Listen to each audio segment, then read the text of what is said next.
2026 विश्व कप, क्या बाबर आजम का बल्ला फिर बोलेगा? एक कहानी जो दिलों में उम्मीद और जुबानों पर सवाल छोड़ जाती है। नई दिल्ली, साल 2026, क्रिकेट का महाकुंभ T20 विश्व कप भारत और श्रीलंका की सरजमीन पर सजने को तैयार है।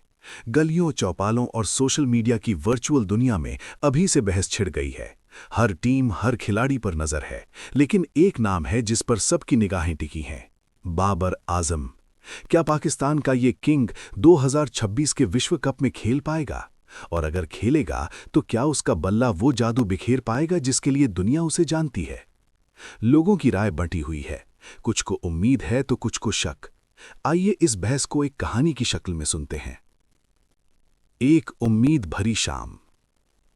लाहौर के एक पुराने मोहल्ले में, जहां आज भी क्रिकेट का जुनून रगों में दौड़ता है, चाचा जमील अपनी चाय की दुकान पर बैठे थे। शाम का वक्त था और हमेशा की तरह आज भी क्रिकेट पर चर्चा गर्म थी। एक नौजवान आदिल, जो बाबर का बहुत बड़ा प्रशंसक था, पूरे जोश से बोला, चाचा देखना, 2026 में कप हमारा है। बाबर भाई फॉर्म में वापस आ गए हैं और इस बार वो कोई कसर नहीं छोड़ेंगे। चाचा जमील मुस्कुराए। उनकी आंखों में दशकों का क्रिकेट का अनुभव चमक रहा था। उन्होंने कहा, बेटा, उम्मीद पर तो दुनिया कायम है और बाबर हमारा हीरा है, इसमें कोई शक नहीं। उन्होंने बताया कि कैसे बाबर अपनी फिटनेस पर कड़ी मेहनत कर रहा है। उसका एक ही सपना है, पाकिस्तान के लिए आईसीसी ट्रॉफी जीतना। चाचा ने हाल की कुछ रिपोर्ट्स का जिक्र किया, जहां विशेषज्ञों का मानना था कि बाबर एक विश्व स्तरीय खिलाड़ी है और वो जल्द ही अपनी लय हासिल कर लेगा। चाचा ने बाबर के हाल में बदले गेम प्लान का भी जिक्र किया, जहां वो कोच बाबर के साथ मिलकर T20 क्रिकेट में तेजी से रन बनाने पर ध्यान दे रहे हैं। सवालों के घेरे में किंग। तभी पास ही बैठे रिटायर्ड फौजी गुल खान, जो हमेशा बेबाक राय के लिए जाने जाते थे, बोल पड़े, सिर्फ मेहनत से क्या होता है जमील, बड़े मैचों का दबाव झेलना भी आना चाहिए। उनकी आवाज में चिंता और थोड़ी कड़वाहट थी। उन्होंने पिछले कुछ टूर्नामेंट्स का जिक्र किया जहां बाबर का बल्ला खामोश रहा था।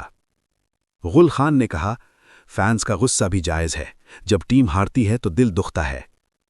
उन्होंने पूर्व तेज गेंदबाज मोहम्मद आसिफ के उस बयान का भी जिक्र किया जिसमें उन्होंने पाकिस्तान की मौजूदा हालत पर तंज कसा था। सोशल मीडिया पर चल रही बहसों का जिक्र करते हुए उन्होंने कहा कि कैसे कुछ लोग बाबर के स्ट्राइक रेट पर सवाल उठाते हैं और कहते हैं कि T20 क्रिकेट अब बदल चुका है। दो खेमों में बटे प्रशंसक। ये चर्चा सिर्फ चाचा जमील की दुकान तक ही सीमित नहीं थी। कराची से लेकर पेशावर तक हर क्रिकेट प्रेमी के मन में यही सवाल थे। एक तरफ वो लोग थे जो बाबर की क्लास और उसकी पिछली कामयाबियों को याद कर रहे थे। उनका मानना था कि हर खिलाड़ी के करियर में बुरा दौर आता है और बाबर एक चैंपियन की तरह वापसी करेगा। उन्हें विश्लेषक डॉक्टर नोमान नियाज जैसे लोगों की बातों से भी हौसला मिलता था, जिनका कहना था कि श्रीलंका की स्पिन फ्रेंडली पिचों पर बाबर एक गेम चेंजर साबित हो सकता है। दूसरी तरफ वो क्रिकेट प्रेमी थे जिन्हें अब बाबर की क्षमताओं पर शक होने लगा था। वे कहते थे कि बाबर पर कप्तानी का और टीम के प्रमुख बल्लेबाज होने का दबाव हावी हो रहा है। हाल ही में ऑस्ट्रेलिया की बिग बैश लीग में भी बाबर का प्रदर्शन कुछ खास नहीं रहा था, जिससे आलोचकों को बोलने का और मौका मिल गया। कहानी का सार, एक अनिश्चित भविष्य। कहानी का अंत किसी एक नतीजे पर नहीं पहुंचता, क्योंकि हकीकत भी यही है। बाबर आजम आज एक ऐसे दौराहे पर खड़े हैं जहां से एक रास्ता उन्हें फिर से क्रिकेट की दुनिया का बेताज बादशाह बना सकता है, तो दूसरा रास्ता गुमनामी की ओर ले जाता है। वो 2026 का विश्व कप खेलेंगे या नहीं, ये उनकी फॉर्म और फिटनेस तय करेगी। लेकिन एक बात तय है, जब तक बाबर क्रीज पर हैं, करोड़ों दिलों की धड़कनें उनके हर शॉट के साथ ऊपर नीचे होती रहेंगी। कुछ उनकी कामयाबी की दुआ करेंगे तो कुछ उनकी नाकामी का इंतजार, और यही चीज क्रिकेट के इस खेल को और भी रोमांचक बना देती है। अब देखना यह है कि बाबर आजम आलोचकों के मुंह पर ताला लगाते हैं या प्रशंसकों की उम्मीदों पर खरे नहीं उतर पाते।